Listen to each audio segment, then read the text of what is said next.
नमस्कार दोस्तों, स्वागत है आप सबों का। आज की वीडियो में हम लोग सीखने के लिए जा रहे हैं दशमलव भिन्न के बारे में। दशमलव भिन्न को पढ़ने से पहले हमें ध्यान देना होगा कि आखिर ये भिन्न क्या होते हैं।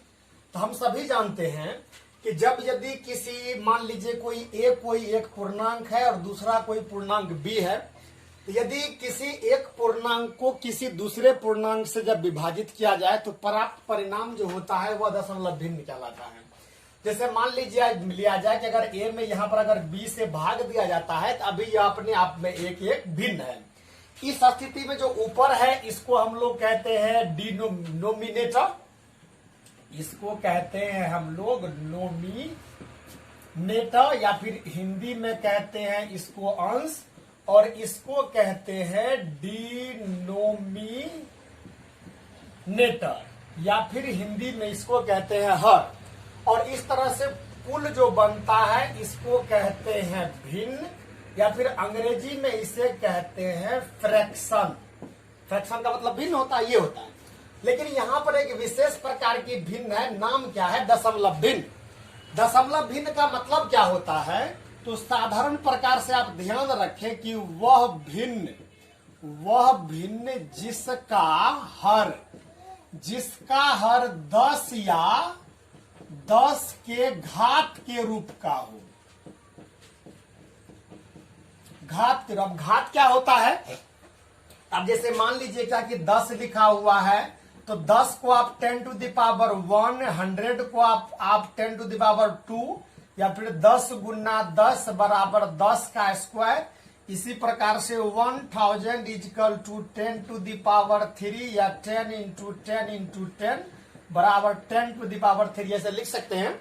तो इस तरह से कोई भी संख्या का अगर 10, 100, 1000, 10,000, 1 लाख या फिर किसी भी बड़ी से बड़ी संख्या के रूप में होगा, तो उस संख्याओं को हम लोग दशमलव भिन्न के रूप में होना समझेंगे। दशमलव भिन्न के रूप में जो कोई संख्याएं होती है, तो उसमें दशमलव के बाद की आने वाली संख्याओं के आधार पर यह 3 प्रकार की संख्याएं हो जाती है। ये पहला जो होता है वह होता है इस तरह का संख्या जिसमें कि कुछ मात्राओं में संख्या फिक्स हो, जैसे मान लीजिए 7.25। दूसरी स्थिति मान लीजिए 7.3। मान लीजिए इसके आगे में इस तरह से ये दिया हुआ है, या तो इस तरह से लकीर दिया हुआ रह सकता है या बिंदा दिया हुआ रह सकता है। तो इसका मतलब ये होगा कि 7.333333 आते ही रहेगा। और तीसरी स्थिति में ये होता है कि कोई संख्या मान लीजिए 5 लिखा हुआ होगा और इसके बाद मान लीजिए 257, इसमें से किसी विशेष संख्या पर के ऊपर में रिकरिंग लगा हुआ होगा। जैसे मान लीजिए क्या कि यहाँ पर 257 है और इसमें सिर्फ 57 पर रिकरिंग लगा हुआ है। इसका मतलब यह है कि अगर भाग लगाते रहा जाता तो 57 का पुनरावृत्ति होता। तो पहले हम लोगों को देखना है क्या कि बारी बारी से कि इन अगर मान लीजिए दशमलव के रूप में अगर ये संख्याएं व्यक्त की हुई रहेंगी, तो सबसे पहले हम इसे P/Q के रूप में कैसे व्यक्त करते हैं। इस तरह से ये तीनों के लिए अलग अलग देखेंगे। उसके बाद दशमलव भिन्न पर विभिन्न प्रकार की संक्रियाएं जैसे योग होती है, जैसे मान लीजिए एडिशन, सब्ट्रैक्शन, मल्टीप्लिकेशन, सभी सबों को बारी बारी से देखेंगे। पहले इसमें पहला लेते हैं। मान लीजिए क्या कि साधारण भिन्न को P/Q के रूप में या फिर इस तरह से भिन्न के रूप में व्यक्त करना। तो इसके लिए यदि अगर मान लीजिए दशमलव के बाद संख्या अगर निश्चित हो, जैसे देखिए 225 लिखा हुआ है और 25 के ऊपर नीचे में कुछ भी लगा हुआ नहीं है, तो इस स्थिति में हम लोग करेंगे क्या, इसे 725 लिखते हुए दशमलव के बाद जितने संख्याओं की पुनरावृत्ति हो रही है एक पर उतना ही शून्य बैठा देंगे। मान लीजिए दूसरी स्थिति में हमारे पास संख्या दिया हुआ है 2.3765, देख सकते हैं बराबर करेंगे 23765, दशमलव के बाद 4 अंक आया है तो 1 2 3 4, ये आपको P/Q के रूप में व्यक्त संख्या हो चुका है। अब दूसरी स्थिति में देखते हैं उस तरह की स्थिति जबकि कोई विशेष प्रकार का अंक हो, उसका निरंतर मात्रा में पुनरावृत्ति होती है, तब हम लोग क्या करते हैं। यहां और ध्यान देने वाली बात है क्या, दशमलव भिन्न में अगर कोई भी संख्या लिखा हुआ रहेगा, मान लीजिए 1/10 लिखा हुआ है, इसका मान 0.1 होगा। अगर मान लीजिए 1/100 है तो इसका मतलब 0.0 इस तरह से होगा। मान लीजिए 1/1 अगर 1000 लिखा हुआ है तो इसका मतलब 0.001 होगा। यानी कहने का मतलब है कि दशमलव हर के रूप में जितना भी जीरो आएगा दशमलव के ठीक बाद उतना ही स्थान के बाद जीरो लगाना। यदि देख 3 संख्या है तो 1 2 3 के बाद दशमलव लगा है। इस तरह से अन्य को भी आप कर सकते हैं।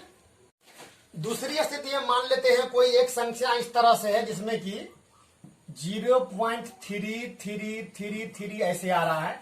इसका जो मूल रूप हो जाएगा वह हो जाएगा 0.3 इस तरह से। या फिर आप एक बिंदा रखे या डाइस रखे, दोनों का मतलब एक ही होता है। इसका मतलब ये होता है कि ये पुनरावृत्ति अब आगे होगी। अगर इस तरह से किसी भी संख्या में अगर दी हुई हो तो इसके लिए आप जो भी संख्याएं मान लीजिए पुनरावृत्ति कितना हो रहा है सिर्फ 3 का, जिसका पुनरावृत्ति हो रहा है उसे रखें और जितनी बार पुनरावृत्ति हो रहा है उतना ही 9 नीचे रखें। देख सकते हैं 3/9 तो 3 का 3, तो इसका जो पूरा का पूरा मान हो जाएगा वह लगभग में 1/3 हो जाएगा।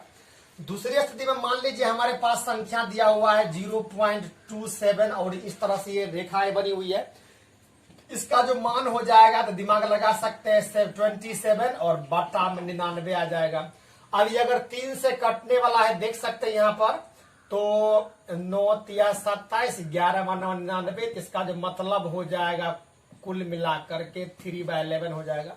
यानी कहने का मतलब ये कि पुनरावृत्ति जितने अंकों की होगी उस पुनरावृत्ति वाले अंक को रखते हुए जितने की पुनरावृत्ति होगी उतना ही 9 नीचे रख देना है।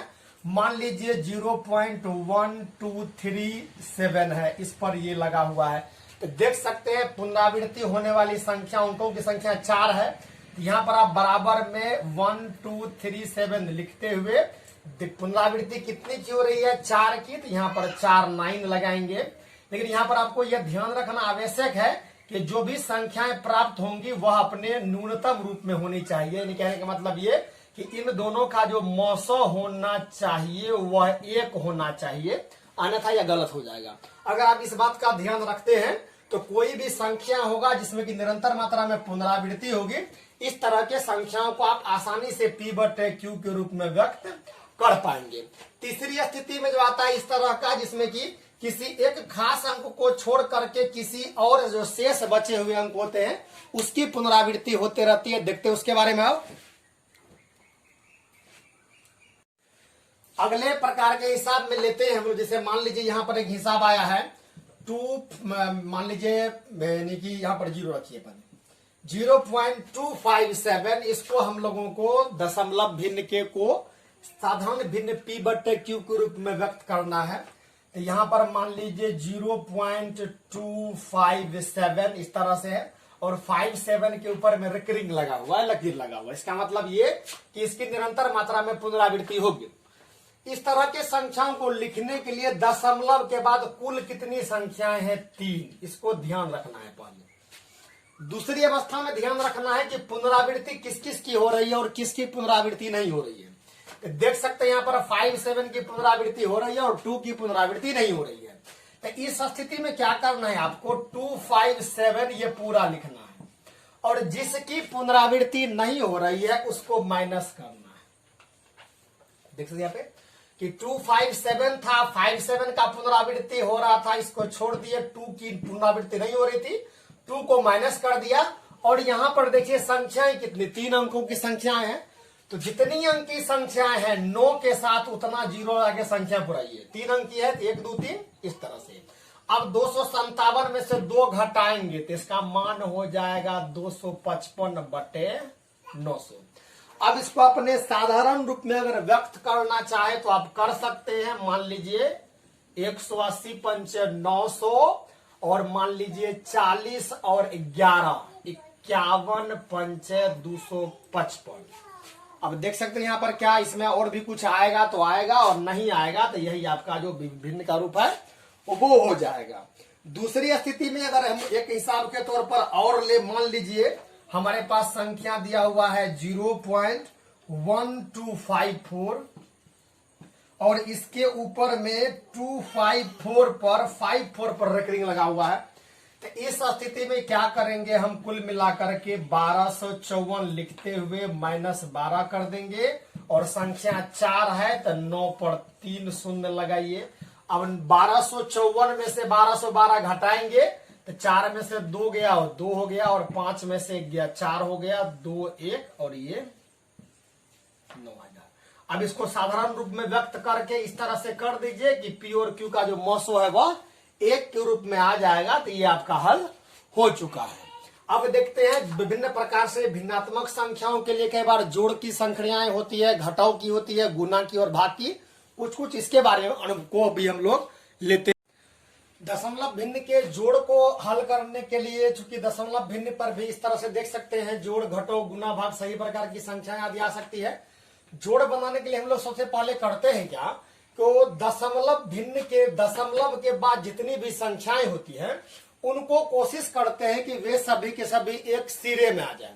और यहाँ पर आप एक चीज और भी ध्यान रख सकते हैं क्या, कि दिए गए दशमलव बिंदु के बाद आप कितना हो मात्रा में अगर शून्यों की संख्या को बढ़ा देते हैं तो दिए गए भिन्न के मान में किसी प्रकार का कोई अंतर नहीं होता। तो इस तरह से हम इसे बनाने का प्रयास करते हैं। मान लीजिए ये पहला हमारा हिसाब है, ये हो गया 5.467 प्लस, उसके बाद ये आ गया पर 0.21। तो अब सवाल उठता है 21 को कहां लिखे हम, ये यहां आएगा। फिर 0.0076, तो 0.0076, फिर प्लस में आया है 4.21। अब जैसे जैसे जो है सबको उसी प्रकार से लिखना है जोड़ करके, यहाँ पर पहले 6 आ जाएगा, फिर यहाँ पर 7 और 7 देखते हैं, यहाँ पर ये 3 अंक में आ रहा है, ये चौथे अंक में आ रहा है, नहीं जुटेगा, फिर से यहाँ पर 7 आ जाएगा। अब तीसरे अंक के लिए देखते हैं, यहाँ पर तीसरे अंक के लिए 1 2 तीसरे अंक के लिए ये आएगा, यहाँ पर 7 का 7 फिर से आ जाएगा। अब तीसरे अंक को लेने के बाद अब दूसरा अंक बचा है, तो 6 1 7 अब 1 8 आ गया, फिर 4 2 6 2 8 आ गया, फिर पॉइंट तो पॉइंट, और 5 और 4 9 आ गया। तो आपका ये कुल मिलाकर कितना हो गया, यानी कहने का मतलब है कि सभी प्रकार के जो जोड़ आदि होते हैं सभी संक्रियाएं समान ही होती है, बस दशमलव के बाद के संख्याओं को वह जितने स्थान पर होता है उतने ही स्थानों पर रख करके उसे जोड़ते भी हैं और उसे घटाते भी हैं। मैं आशा करता हूं आप थोड़ा उच्च वर्ग के छात्र होंगे तो आप इसको आसानी समझ पाएंगे। इस पर थोड़ा सा जो अधिक मात्रा में ध्यान देना होता है वह होता है गुना और भाग के लिए। घटाव की भी क्रिया कुछ इसी प्रकार से होती है। जैसे मान लीजिए क्या कि आपके पास एक हिसाब दिया हुआ है, मान लीजिए 0.72 और गुना 0.40 दिया, मान लीजिए इस तरह से हमें गुना करना है। तो हम लोग इसके लिए करते हैं क्या, जैसे हम लोग साधारण प्रकार से गुना का काम करते हैं ठीक उसी प्रकार से बिना दशमलव को ध्यान दिए हुए गुना क्रिया कर देते हैं। तो बिना दशमलव का ध्यान दिए हुए अगर गुना का क्रिया करेंगे तो इसका मान क्या हो जाएगा, देखिए तो ये हो जाएगा 4 दूना 8, फिर 7 चौका 28, देख सकते हैं इतना हो गया। अब अगर देखा जाए दशमलव के बाद जो कुल मिलाकर के संख्या हो, इसकी संख्या कितनी है, तो 2 यहां और 2 यहां, दोनों को आपस में जोड़ लीजिए, 2 2 कितना हो गया 4। अब जो यहां पर संख्या 288 जो आएगा तो 1 2 3 1 और 4 और यहां पर दशमलव लगाइए, इसका जो कुल मान हो गया क्या, तो 0.288। इस तरह से अन्य प्रकार के उदाहरण मान लेते हैं। दूसरे स्थिति में हम एक हिसाब लेते हैं जिसमें कि हमें आया है, मान लीजिए 2.46 इंटू 0.002, मान लीजिए ये हमें गुना करना है। जैसे साधारण प्रकार से आप इस दशमलव को भूल जाइए और गुना कीजिए, कितना हो जाएगा देखिए तो 6 दूना 12 का 2, हाथ में 1 बच जाएगा, उसके बाद 4 दूना 8 1 9 आ जाएगा, उसके बाद 2 दूना 4 आ जाएगा, हो गया। अब अगर देखा जाए दशमलव के बाद संख्याओं को गिनिए कितना है, तो देखते हैं क्या कि 1 2 3 4 5, दशमलव के बाद 5 अंक आ रहा है और यहां पर संख्या आ रहा है 3, तो 1 2 3 1 4 1 5, अब यहां पर दशमलव, तब यहां पर 0, यानी कहने का मतलब इसका मान क्या होगा, तो 0.00492 ये हो गया। ठीक इसी प्रकार से अगर मान लीजिए भागा का अगर क्रिया करना है, मान लीजिए तीसरी अवस्था में हमारे पास 2.40 को हमें भाग देना है, मान लीजिए 1.2 से, मान लीजिए तरह से। तो जो भाग का क्रिया करते हैं सेम टू सेम आप इस तरह से 240 को 12 से भाग दे देंगे। देखिए यहां पर 12 दूना 24, ये कट जाएगा, 0 यहां पर आ जाएगा। देखिए 20 शेष बचा। तो यहां पर आप दिमाग लगा सकते हैं 2.40 भागा 1.2 बराबर, तो ये 20 लिखे यहां पर।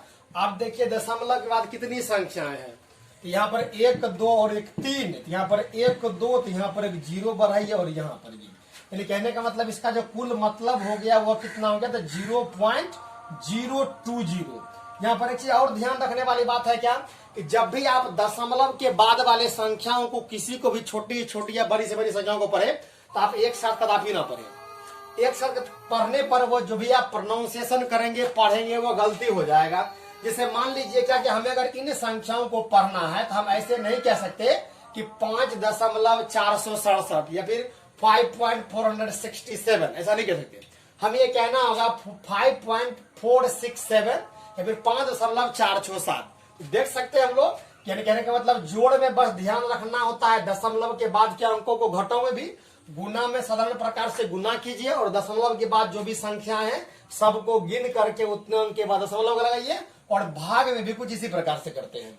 आशा करता हूं यह आपके लिए उपयोगी सिद्ध होगा। Thanks for watching.